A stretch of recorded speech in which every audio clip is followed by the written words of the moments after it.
آگے بڑھیں اور آپ کو بتائیں، سندھ میں تعلیمی سال کے 2 ماہ گزرنے کے بعد بھی شاہپور چاکر سمیت ضلع سانگڑ کے ہزاروں طلبہ اور طالبات سرکاری تدریسی کتابوں سے محروم ہیں، جس نے حکومت سندھ کی تعلیمی ایمرجنسی کا پول کھول کر رکھ دیا ہے۔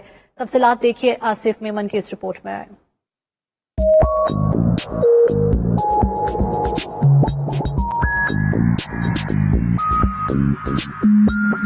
بایولوجی، فزکس، ریاضی، انگلش اور دیگر مضامین کی کتابیں نہیں ہیں، کس طرح تعلیم حاصل کریں؟ یہ کہنا ہے شاہپور چاکر کے سرکاری اسکول میں زیر تعلیم طلبہ کا۔ کہتے ہیں ہماری پڑھائی متاثر ہو رہی ہے، حکومت سے گزارش ہے کہ ہمیں کتابیں فراہم کی جائیں۔ بایولوجی ہے، فزکس ہے اور میتھمیٹکس، یہ ہمیں بکس نہیں ملی ہیں اور یہ بازار میں بھی نہیں آئی ہیں، تو جس کی وجہ سے ہماری پڑھائی کا بہت نقصان ہو رہا ہے۔ باقی 7 سبجیکٹ ہیں جنہوں میں سے biology, physics, chemistry, English, math, انہوں کوئی کتاب نہیں ملی، جس کی وجہ سے ہماری یہاں پہ پڑھائی رکی پڑی ہے۔ ہم گورنمنٹ سے گزارش کرتے ہیں جیسے ہماری جلدی کتاب دیں اور ہماری پڑھائی شروع ہو۔ شاہپور چاکر کے پرائمری اور سیکنڈری اسکولوں میں 30,000 سے زائد طلبہ و طالبات زیر تعلیم ہیں۔ سیکنڈری کلاسز کے ہزاروں طلبہ تعلیمی سال شروع ہونے کے باوجود اب بھی کتابوں کے لیے ترس رہے ہیں۔ جو ہمارا اسکول ہے اس میں 2700 کے قریب بچے ہمارے اسکول میں پڑھتے ہیں، 6ٹھی سے لے کر 12ویں تک، اور اس کے علاوہ جو پرائمری اسکول ہے وہ 600-700 بچے وہاں پہ ہیں، 1000 کے قریب جو ہیں بچے وہ